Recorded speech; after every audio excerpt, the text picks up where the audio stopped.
नमस्कार दोस्तों, मैं गौरव कुमार आपके सामने अपनी पॉलिटिकल की क्लास के साथ फिर उपस्थित हूँ।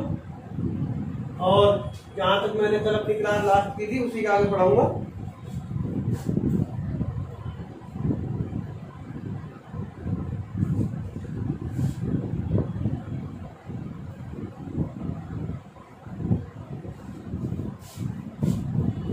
दोस्तों कल मैंने आपको क्या पढ़ाया था? कल मैंने आपको लॉर्ड मेयो 1872 जनगणना बताई थी ना, पहली जनगणना, प्राइमरी जनगणना, प्रैक्टिकल के रूप में इन्होंने जनगणना शुरू की थी। लॉर्ड मेयो मैंने आपको लास्ट टाइम पढ़ाया था 1872, इन्होंने प्रैक्टिकल के रूप में जनगणना स्टार्ट की थी। बताया था किसान विभाग की स्थापना। ठीक है, तो उसी से आगे चल रहा हूँ। ज्यादा अगर मैं पीछे रिकॉल करूंगा तो एक तो इतनी लंबी क्लास नहीं होती, जितना मैं कम से कम 5 साल पीछे बताने के लिए लूंगा तो मिलेगा क्या, कुछ नहीं। तो इसलिए अब मैं अपनी क्लास को आगे बढ़ाता हूँ। लॉर्ड मेयो का हमने पढ़ लिया था 1869 से 1872। उसके बाद आते लॉर्ड नॉर्थब्रुक।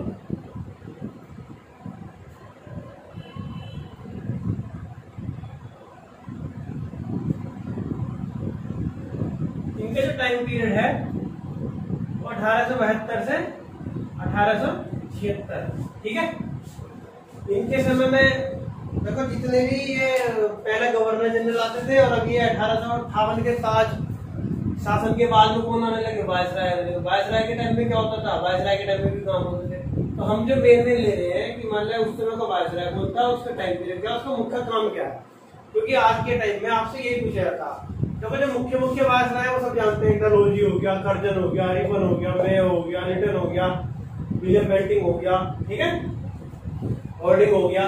ये तो सब मुख्य है ही, लेकिन इनके अलावा जब इनमें से तो क्वेश्चन पूछने के 99% चांस है। लेकिन उसके अलावा भी जैसे लॉर्ड नॉर्थब्रुक है, इसके टाइम में क्या हुआ था? इसके टाइम में क्या हुआ था? कोई ना कोई मुख्य काम शुरू हुआ होगा। जैसे क्या हुआ था इनके टाइम में मुख्य काम? इनके टाइम में मुख्य काम हुआ था कुका आंदोलन पंजाब का। कब हुआ था वो? 1872। कब हुआ था? 1872।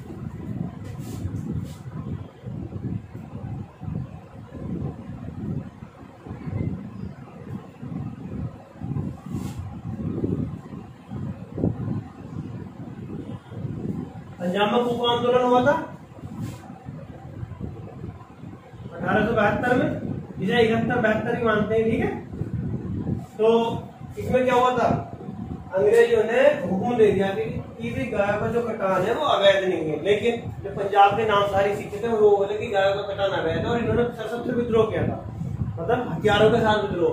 एक तो होता कि भाई खुला विद्रोह करना, मतलब अनशन पार्टी लेके बैठ जाना कि भी हम जो है केवल हड़ताल करेंगे, भूख हड़ताल करेंगे, शांति से करेंगे।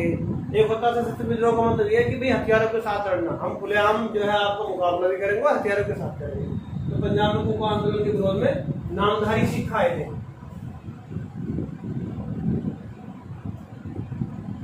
नामधारी सिख आए थे सामने,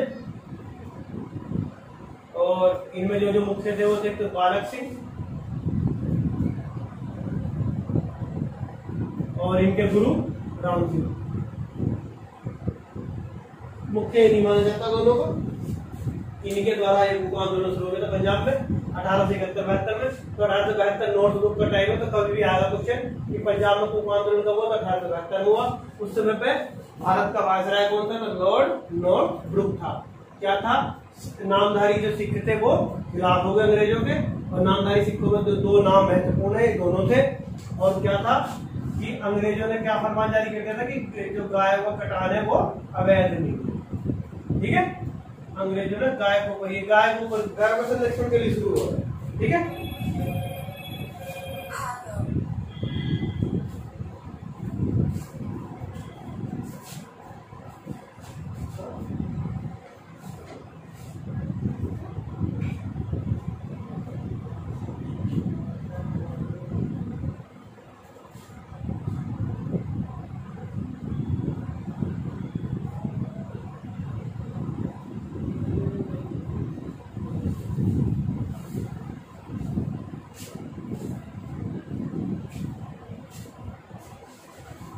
उसके बाद इनके समय में दूसरा मुख्य काम क्या होता? सुएज नहर खुली। दूसरा मुख्य काम क्या हुआ था?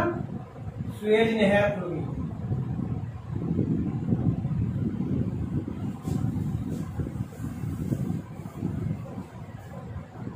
देखो मैं इससे पहले भी आपको बता चुका हूँ कि जो हमारे ब्रिटिश शासन था, ब्रिटिश कहाँ रहते थे? ब्रिटिश रहते थे कहाँ? इंग्लैंड में। और इंग्लैंड कहाँ है? इंग्लैंड यूरोप का ऊपरी पार्ट, ठीक है। और इधर अपना एशिया, ठीक है। और इधर आपका अफ्रीका, ठीक है। Europe, Asia, Africa. मैं मैप नहीं बना रहा लेकिन नॉर्मली आपको समझा रहा हूँ। तो उस समय क्या था कि यहाँ पे ना कुछ ये इस तरह से कनेक्टिविटी थी, तो यहाँ कनेक्टिविटी नहीं थी। तो ये जो आते थे अंग्रेज, इस तरह से घूम कर आते थे। मैंने आपको इससे पहले बताया, यहाँ ये कोलकाता, यहाँ ये आपका मुंबई, ठीक है। ये आते थे, घूम कर आते थे वो। उसके बाद क्या हुआ? नॉर्थ ग्रुप के टाइम में 1873-74 के आसपास सुएज नहर आपकी स्टार्ट हो गई। और जब सुएज नहर खुल गई, यहाँ से बहुत शॉर्ट पड़ गया। कहाँ ये घूम के जाना, पूरा अफ्रीका कॉन्टिनेंट घूम के जाना।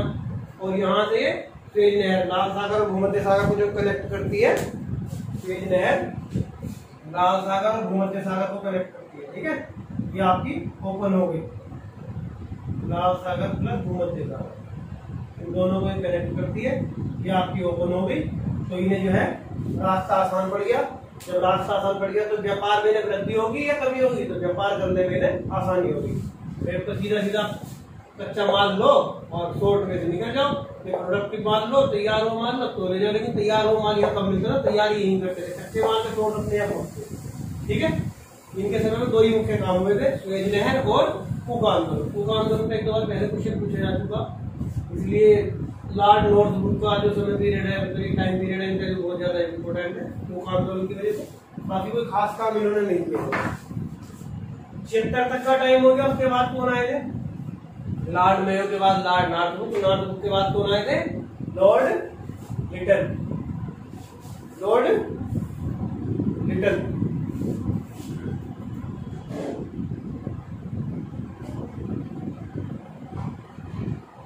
1876 से 1880, ठीक है। इनके महत्वपूर्ण काम देख लेंगे। देखो ये याद नहीं करने पड़ेंगे, ये ऐसा कोई, मैंने भी इनकी कोई ट्रिक नहीं बना रखी, लेकिन क्या है इनके समय के महत्वपूर्ण काम, जो भी काम हुआ। जैसे आपको पता है कि क्वेश्चन बहुत बार पूछा गया, पहली जनगणना कब हुई? तो सभी जानते हैं भाई, जो नियमित जनगणना थी वो 81 से चालू हुई थी, जो अनियमित जनगणना थी वो 1872 में हुई थी। अब पूछ लगे 72 में कौन सा, तो याद कर दो, तो लॉर्ड मेयो था, ठीक है। मेयो के बाद में अब 81, यानी कितने साल हो गए? 9 साल। तो बीच में एक ने गवर्नर जनरल रहा हुआ, तो उस समय नॉर्थब्रुक रहे थे बीच में। इस तरह से मतलब ये लिंक करके एक दूसरे के साथ तभी याद कर पाएंगे, तभी आसानी से याद हो सकता। बाकी देखो इससे ज्यादा तो मुझे इसके बारे में नहीं पता कि इन्हें याद करने कोई शॉर्ट ट्रिक है भी। तो देखो ट्रिक का क्या होता है, ट्रिक एट ए टाइम तो हम बना लेते हैं। बनाने को आज मैं आपके जितने गवर्नर जनरल है उनकी ट्रिक बना दूंगा, लेकिन पता क्या होता कि एक टाइम के बाद जब आप रिकॉल नहीं करोगे तो ट्रिक भूल जाओगे। बेसिक चीजें जो होती हैं, बेसिक को आदमी कभी नहीं भूलता। बेसिक को एक बार लिंक करने की जरूरत पड़ती है कि एक दूसरे चीजों से लिंक करो, कि संबंध बनाओ आपस में, कि एक से दूसरी का रिलेशन बनाओ। पता लग गया भाई ये 1872 से 1876 का टाइम जो मेरे होगा था। आप सोचोगे 72, 73, 74, 75 में क्या महत्वपूर्ण काम हो, तो एकदम से याद आ जाएगा 1872 में पहली जनगणना हुई, ठीक है। उसके बाद कूका आंदोलन, तो कूका आंदोलन 72 में होता। अब लॉर्ड मेयो और नॉर्थब्रुक, अब यहाँ इंटरचेंज हुआ था, 72 में तो हुआ था। तो कूका आंदोलन जो है नॉर्थब्रुक के टाइम में माना जाता है, ठीक है। इसलिए इन्हें एक दूसरे से ऐसे याद करेंगे, भाई मेयो का टाइम 72 में खत्म हो गया, 72 में जब कूका आंदोलन हो गया, कूका आंदोलन नॉर्थब्रुक टाइम पीरियड में जाता। तो इसलिए लॉर्ड मेयो के बाद नॉर्थब्रुक आए, और उसके बाद ये लगभग 4 या 5 साल रहते थे एवरेज। जो ज्यादा कुछ हितैषी काम करता था ब्रिटिश गवर्नमेंट के लिए, बहुत अच्छे काम करती है, तो वो टाइम पीरियड उसका बढ़ जाता था 6 साल, 8 साल, 7 साल, ठीक है। बाकी रीजन होते 4-5 साल रहते थे। तो लॉर्ड लिटन, इन्होंने क्या करा, इन्होंने लॉर्ड मेयो के जितने भी काम थे, लॉर्ड लिटन ने लॉर्ड मेयो के जितने भी काम थे उन्हीं पे मेन इनका फोकस था। क्या काम थे देखो, उस समय मैंने आपको पहले बताया कि अकाल बहुत पड़ते थे। तो बम्बई, मद्रास, ठीक, मुंबई, मद्रास, बंगाल, पंजाब, हैदराबाद, पंजाब, हैदराबाद, ठीक है।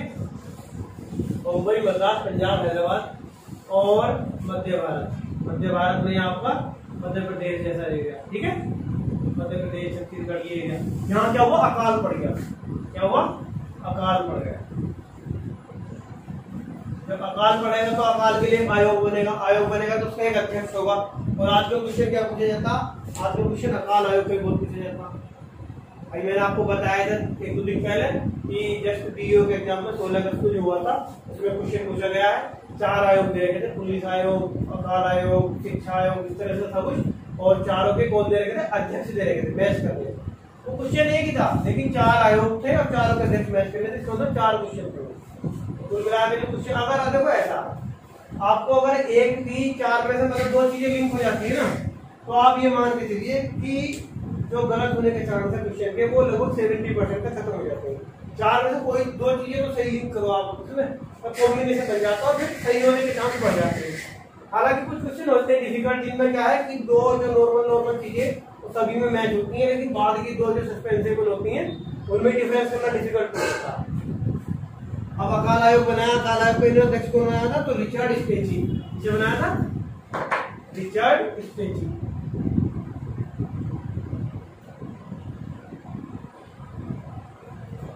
ठीक।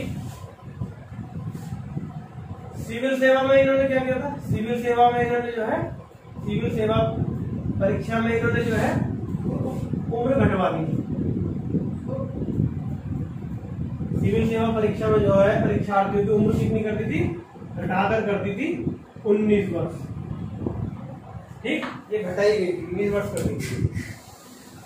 और क्या हुआ था, 1878 vernacular press act, vernacular press act. इसमें क्या होता था, इसमें ये होता था जो प्रेस होती थी, प्रेस मतलब प्रिंटिंग प्रेस, मतलब जहां से अखबार तो ये आपकी पत्रिकाएं, ठीक है, समाचार पत्र ये प्रिंटिंग होते हैं, छपते हैं, तो उन पे क्या किया था, प्रतिबंध लगा दिया गया था कि भी जो भी छापोगे वो हमारी मर्जी के अनुसार छापोगे, आप उसके ऐसा नहीं छापोगे जो अंग्रेजों के विरुद्ध हो या जिससे भारतीय जनता भड़के, विरोध उत्पन्न हो। तो ये एक्ट लगा दिया था vernacular press act 1878, Lord Lytton. और क्या हुआ था 1878 में, शस्त्र एक्ट ये पारित हो गया था। ठीक है, शस्त्र एक्ट क्या हुआ था कि भी जितने भी आप ये हथियार वगैरह लोगे, लाइसेंस लोगे इनके, तो वो अंग्रेजों की जो वायसराय होता था उसकी अपनी एक कमेटी होती थी, उसी के अप्रूवल लोगे, और वो भी इसमें देखा जाता था कि जिस आदमी को हथियार इश्यू करा रहे हैं वो आदमी इस तरह का है, वो नेता टाइप नहीं है, मतलब भड़का तो नहीं देगा भारतीय जनता को। ठीक है, तो मतलब कुल मिला के दमनकारी नीति रखते थे। उसके बाद नेक्स्ट, पहला दिल्ली दरबार इनके टाइम में आयोजित हुआ था।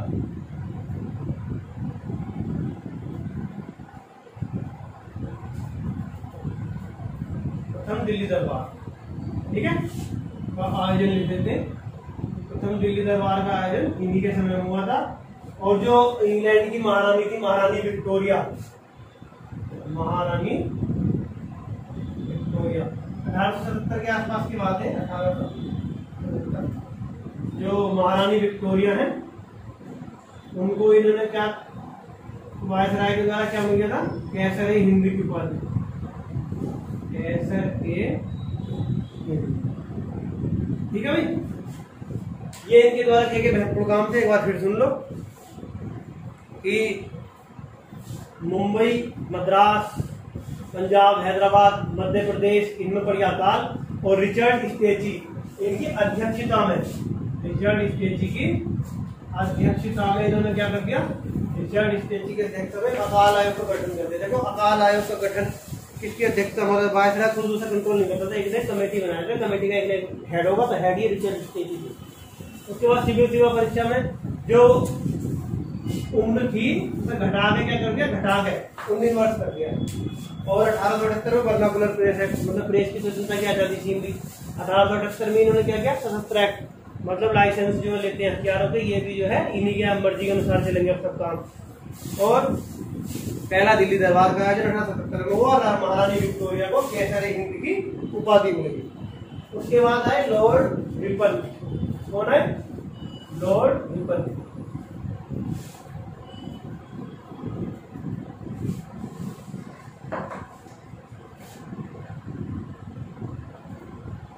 लॉर्ड रिपन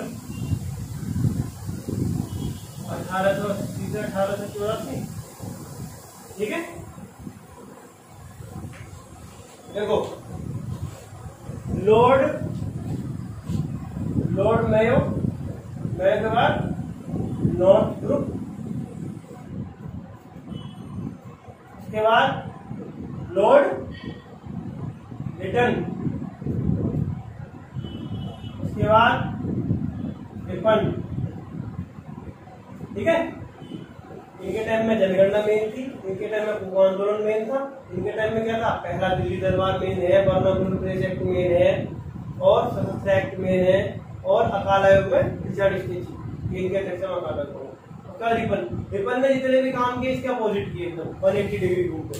जो इसने चीजें घटाई, जो इसने घटाई वो बढ़ा दी, जो इसने रोके वो बढ़ा दी। ठीक है, तो बताता हूँ आपको कैसे। देखो सबसे पहला काम क्या किया लॉर्ड रिपन ने?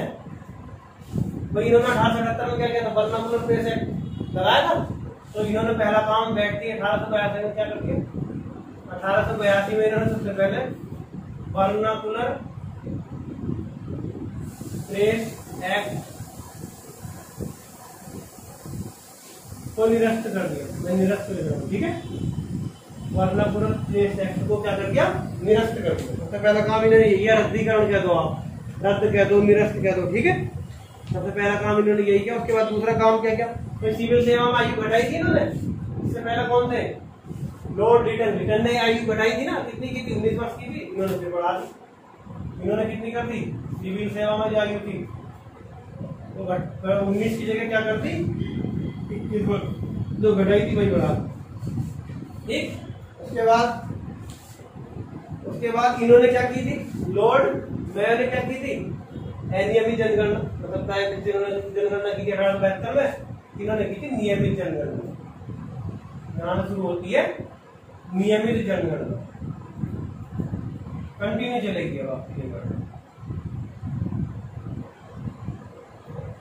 1800। ठीक, चौथा काम क्या किया था इन्होंने? पहला कारखाना अधिनियम लगाया था 1881 में। प्रथम कारखाना अधिनियम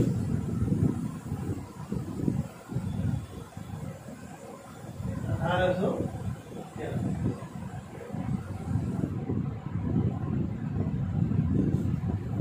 तो दोस्तों कुछ लोग कहते हैं जो वीडियो देखते हैं, ये तो पता नहीं कितने लोग देखते हैं कितने नहीं देखते, हालांकि चैनल को बहुत ही कम सपोर्ट मिल रहा है, लेकिन जितने भी लोग वीडियो देखते हैं वो कहते हैं कि आपका जो है मतलब राइटिंग बहुत ठीक है, बहुत अच्छा है। तो उसका मैं आपको एक कारण बताता हूँ राइटिंग अच्छे होने का। जब हम पढ़ते थे तो 6th क्लास से और ये मान के चलिए आप 10th क्लास तक नॉर्मली, ठीक है, 6th क्लास से 10th क्लास तक। तो हमारे एक हिंदी के टीचर होते हैं, अभी भी हैं वो, और हिंदी पढ़ाते हैं वो बहुत फोकस देते हैं फाउंटेन पेन पे। फाउंटेन पेन आते हैं, आपको पता नहीं आते कि नहीं आते, लेकिन इनमें क्या होता था, इंक डलती थी, ठीक है। और ये बहुत फोकस, किसी के पास भी बॉल पॉइंट पेन नहीं मिलता था उस टाइम में। अगर इनकी क्लास में हमें, हमारा जो हिंदी के टीचर थे, अगर हम उनसे अपनी क्लास पढ़ रहे हैं और अगर किसी के पास में क्या मिल गया, बॉल पॉइंट पेन मिल गया, तो समझ लो इतना तो वो कॉपी बनाने ना बनाने कंप्लीट करने के ऊपर नहीं पिटेगा जितना इस चीज के ऊपर पिटेगा। इनका मेन मकसद यही था कि फाउंटेन पेन का इस्तेमाल करो, जो स्याही वाले पेन होते हैं, इंक वाले, जिनमें नीली इंक डलती थी। और हालांकि कपड़े खराब होते थे बहुत ज्यादा, लेकिन उससे क्या राइटिंग बहुत अच्छा आता था। क्योंकि दो ही चीजें थी, या तो आप पेंसिल का इस्तेमाल करो, जिसे बोलते हैं ना कच्ची पेंसिल, तो कच्ची पक्की तो कुछ होता नहीं, पेंसिल होती है, तो पेंसिल का या तो आप इस्तेमाल कर लो या फाउंटेन पेन का। मोस्टली फाउंटेन पेन को तो, और जो बॉल पॉइंट पेन होता था जो आज के टाइम में चलता है बॉल पॉइंट पेन, आज तो मैक्सिमम 5th क्लास के पास तो आपको सभी बच्चों के पास बॉल पॉइंट पेन मिल जाएगा। ये बॉल पॉइंट पेन के बहुत खिलाफ, तो लगभग 10th क्लास तक ये हो गया, 5 साल का पीरियड हो गया। 5 साल तक जब आदमी फाउंटेन पेन से लिखेगा कंटिन्यू, तो उसका क्या होगा, राइटिंग में साफ हो जाएगा। तो राइटिंग साफ होने का जो मेन कारण है वो यही है। कि इन्होंने इसी चीज को बहुत फोकस किया है। और राइटिंग के लिए कहाँ मतलब जो इंस्टीट्यूट होते हैं, जितने भी इंस्टीट्यूट के संस्थान है आपके, अगर किसी बच्चे की राइटिंग अच्छी है और यदि वो उसको जो है प्रोत्साहित कर रहे हैं, पुरस्कार दे रहे हैं, उस मतलब चीज को आगे बढ़ा रहे हैं, तो क्या होगा कि लोग वहाँ ये बच्चे जो होते हैं अपना राइटिंग पे फोकस करेंगे। लेकिन सभी लोग इस चीज की तरफ ध्यान नहीं देते। हालांकि ये बहुत इंपॉर्टेंट चीज होती है। अभी तो चलो आप वनडे एग्जाम की तैयारी कर रहे हो, अगर मान के चलिए आप यूपीपीएससी लेवल की तैयारी कर रहे हो, ठीक है, आपका प्री हो जाता है, प्री क्वालिफाई हो गया, आप मेंस में बैठे। मेंस में आपको पता ही है मेंस में क्या होता मेंस में क्वेश्चन आते हैं, उनका आंसर लिखने पड़ते हैं। अब ऐसा तो है नहीं घर से याद करके चले गए, पता लगा साहब एक बुक है 200 पेज की, उसमें से क्वेश्चन आने, ऐसा तो होता नहीं। वहां तो क्वेश्चन एट ए करंट इश्यू आ जाएगा। करंट इश्यू में मान लीजिए जो भी चल रहा, जैसे कोरोना का इश्यू चल रहा, तो कोरोना के लिए सरकार के द्वारा किए गए अच्छे कदम या इसे रोकने के लिए उठाए गए अच्छे कदम जो भी है, मतलब तो मेंस में आगे तो आप क्या करोगे, बुक में थोड़ी ढूंढोगे, जो आपके सामने प्रैक्टिकल चल रहा है तो उसी प्रैक्टिकल को अपनी भाषा में कन्वर्ट करोगे। तो ये मेमोरेबल क्वेश्चन नहीं होते कि आप याद करके चलेंगे, रख के चलेंगे, इसका मतलब नहीं होता। आप प्रैक्टिकली वहां पे जो है मतलब करोगे, देखोगे, आपने जो देखा उसी लिखोगे। और लिखना अपनी राइटिंग में और वर्ड होते हैं कि 500 वर्ड्स में लिखो या 1000 वर्ड्स में लिखो या 250 में लिखो। तो राइटिंग अच्छा होना चाहिए और क्वेश्चन भी सटीक, मतलब क्वेश्चन का आंसर भी सटीक होना चाहिए। तो कुल मिला के इसी चीज के नंबर मिलते हैं। जैसे राइटिंग अच्छा है तो अगर आप मान के चलिए कि कहीं ना कहीं बाय द वे गलती हो भी गई, पूरा पेज लिख रहे हो गलती होगी, राइटिंग अच्छा है तो वो गलती भी एक बार को इग्नोर हो जाती है। लेकिन अगर राइटिंग बढ़ता है, समझ में नहीं आ रहा है, एग्जामिनर के जो भी क्वेश्चन चेक उनको भी चेक करेगा, उसकी समझ में नहीं आ रहा, इग्नोर को लिख रहा, तो चाहे आपने बिल्कुल सटीक लिखा हो वो उसे पढ़ेगा नहीं और कम से कम नंबर देके चला जाएगा, ठीक है। क्योंकि राइटिंग जो है अपने आप में अच्छा इंप्रेशन डालता। और कोशिश कीजिए कि पेंसिल का इस्तेमाल कर लीजिए, फाउंटेन पेन अगर नहीं मिला तो पेंसिल का इस्तेमाल कीजिए। पेंसिल से क्या राइटिंग बड़ी अच्छी आती है, बाल पॉइंट पेन से राइटिंग बिगड़ जाती है। हालांकि सभी बाल पॉइंट पेन ऐसे नहीं होते, एक दो बाल पॉइंट पेन है जिनसे राइटिंग अच्छी आती है, तो या तो वो ले लीजिए, लेकिन पेंसिल का प्रयोग करिए और राइटिंग बहुत अच्छी आएगी। लॉर्ड रिपन का मैंने आपको काम बता दिए। नियमित जनगणना 1881, पहला कारखाना अधिनियम 1881, सिविल सेवा में आयु बढ़ाकर 19 वर्ष से 21 वर्ष कर दी गई। और वर्नाकुलर प्रेस एक्ट जो रद्द हुआ था, मना हुआ था, कैंसिल हुआ था, उसे इन्होंने फिर चालू कर दिया, मतलब उसका रद्दीकरण कर दिया। मतलब जो वर्नाकुलर प्रेस एक्ट लगा था 1878 में जो वर्नाकुलर प्रेस एक्ट लगा था, तो 1882 में क्या करता है, उसका रद्दीकरण कर दिया। मतलब ये नहीं लगेगा, जो ये लिखना चाह रहे हैं प्रेस में तो लिख सकते हैं। एक आया था इल्बर्ट बिल, क्या आया था, इल्बर्ट बिल 1883, इल्बर्ट बिल पारित हो गया था। इल्बर्ट बिल पारित मतलब क्या है इसका, जो भारतीय होते थे, ठीक है, भारतीयों को ब्रिटिश कोर्ट में अब जज बन सकते हैं। इल्बर्ट बिल ये कहते हैं।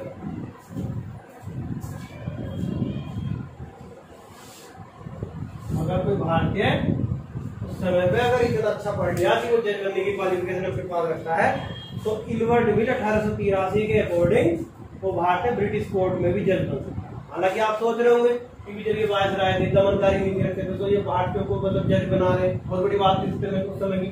लेकिन उसका कारण यही था कि आदमी दमन करेगा, उसके साथ आपने देखो ना लालच भी देता, ये सब काम ऐसे थोड़ी कि दबाते रहेगा, तो कुछ काम ठीक भी करेगा कि जिससे इनके विरोध की भाषाएं कम लिखी। तो ये उनका मेन काम था। तो कई इन्होंने मेन काम की, देखो प्रेस एक्ट का रद्दीकरण कर दिया, भाई लिख सकते हो आप, कोई दिक्कत नहीं। नियमित जनगणना शुरू हो गई, ठीक है। पहला कारखाना अधिनियम लगा दिया, मतलब कारखानों में भी इन्होंने अपने रूल लगा दिए कि भी कोई बात नहीं, भारतीय को भी जो इनमें इनका शोषण नहीं होगा, टाइम पीरियड फिक्स होगा और इनको आप नौकरी दे सकते हैं। इल्बर्ट बिल लगा दिए, जो पढ़े लिखे भारतीय हैं, जो जज की मान्यता क्वालिफिकेशन रखते हैं, ब्रिटिश कोर्ट में जज बन सकते हैं। तो कुल मिला के इन्होंने अच्छे काम किए थे। जो फ्लोरेंस नाइटिंगेल है, फ्लोरेंस नाइटिंगेल,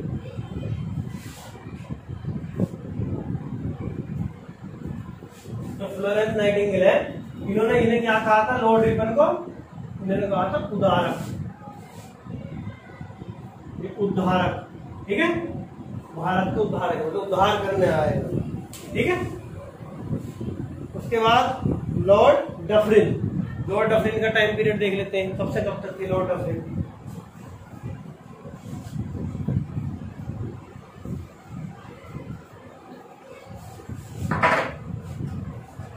लॉर्ड डफरिन 84 से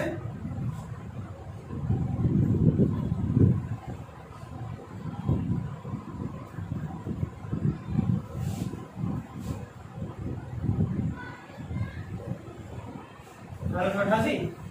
लॉर्ड डफरिन 84 से 88। पहला काम क्या हुआ तो सोच के देखो। अब ये ऐसे थोड़ी कि मैं तो चलो मान लिया ये याद करके आया हूँ, जो सोचो लिख के आया हूँ जैसे भी। अब ऐसे थोड़ी कि आप एकदम ये सोचो कि लॉर्ड डफरिन 1884 से 88 तक रहे, 84, 85, 86, 87, 88, ऐसा क्या महत्वपूर्ण काम हो। सोच के देखोगे तो आपको पता चलेगा कि 1885 में क्या हुआ था।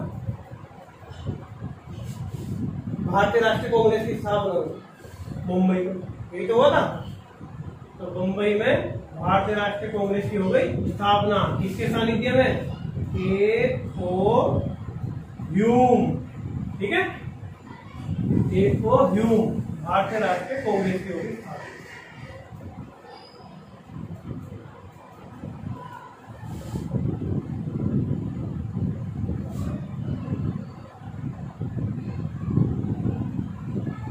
हमने बहुत पढ़ा हुआ ये क्वेश्चन तो कि 1800 भारतीय राष्ट्रीय कांग्रेस की स्थापना कब हुई, 1885 में हुई। ठीक है, उसके बाद दूसरा काम क्या था, बंगाल टेनेंसी एक्ट ये लगाया था, किराया अधिनियम। बंगाल, अवध, पंजाब, इनमें क्या लगाया था, tenancy act. Bengal, Awadh, Punjab, tenancy act मतलब किराया अधिनियम ये लागू हो गया, किराए के लिए भी एक्ट आ चुका। ठीक है, लॉर्ड डफरिन के मुख्य काम यही थे और एक छोटा सा इनका मुख्य काम हुआ था। तीसरा आंग्लो बर्मा युद्ध हुआ था और बर्मा को भारत में मिला। ऐसे करके मान लो कि थर्ड बैटल थी किसकी, आंग्लो बर्मा युद्ध, अंग्रेजों का और बर्मा वालों का ये युद्ध था। और तुम्हें बताइए कि जब युद्ध अंग्रेजों के सामने अफसरों को करता था तो हारेगा ही हारेगा, और बर्मा हार गया। बर्मा का क्या करेगा, भारत को मिलेगा।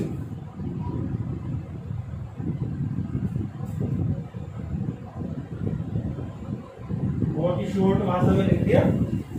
तीन मुख्य काम थे। 1885 में क्या था, मुंबई में ए.ओ. ह्यूम के सानिध्य में इसकी अध्यक्षता में भारतीय राष्ट्रीय कांग्रेस की स्थापना।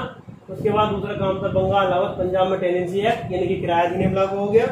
और तीसरा काम क्या था, तीसरा था आंग्लो बर्मा युद्ध, और तीसरा आंग्लो बर्मा युद्ध था और बर्मा को भारत में विलय कर लिया। लॉर्ड लैंसडाउन के बारे में और पढ़ लो। उसके बाद में लैंसडाउन आए 88 से 84।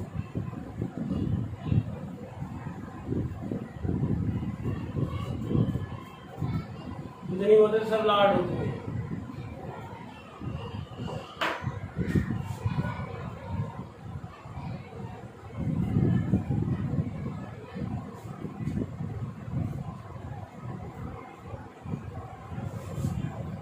डाउन में छोटा हुआ है लेंस डाउन। ठीक है, लेंस डाउन का टाइम पीरियड क्या था, 1888 से 1894। इनका टाइम पीरियड तो 6 साल रहा। इन्होंने देखो इसमें लोग कुछ बढ़िया काम करे होंगे। क्या बढ़िया काम करोगे, काम देंगे बहुत कम है, 2 ही गाँव में मेन देंगे। तो क्या काम है इनका, पहला क्या था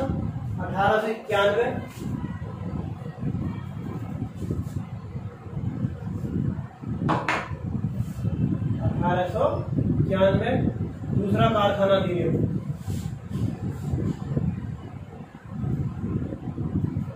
तो जी दूसरा कारखाना अधिनियम क्या है, पहला कारखाना अधिनियम में कुछ ना कुछ खामियां रह गई होंगी, इसलिए दूसरा कारखाना अधिनियम। पहला कारखाना अधिनियम कब आया था, पहला कारखाना अधिनियम 1800 बताया था, पहला कारखाना अधिनियम आया था 1882। ठीक है, दूसरा आ गया 1891 में। और दूसरा इसके द्वारा किया गया महत्वपूर्ण काम क्या था, दूसरा इनके द्वारा किया गया महत्वपूर्ण काम था 1893 में भारत और अफगानिस्तान के बीच में रेखा खिंचवा दी।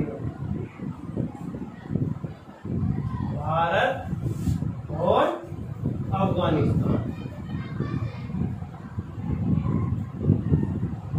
कौन सी रेखा भारत और अफगानिस्तान के बीच में? डूरंड रेखा। ठीक है, कब खींची गई थी ये? 1893 में। इनके द्वारा किए गए ये दो ही महत्वपूर्ण काम थे। तो दोस्तों आज की मैं अपनी क्लास को यही विराम दूंगा और फिर मिलते हैं नेक्स्ट क्लास में। जितना आज आपको पढ़ाया गया है लॉर्ड मेयो के बाद का, यानी कि 1872 के बाद का पढ़ाया गया है। और कहाँ तक का? 1894। कितने साल बनते हैं? 18 और 4 22 सालों का जो अपना टाइम पीरियड है, जिसे आप आज पढ़ो।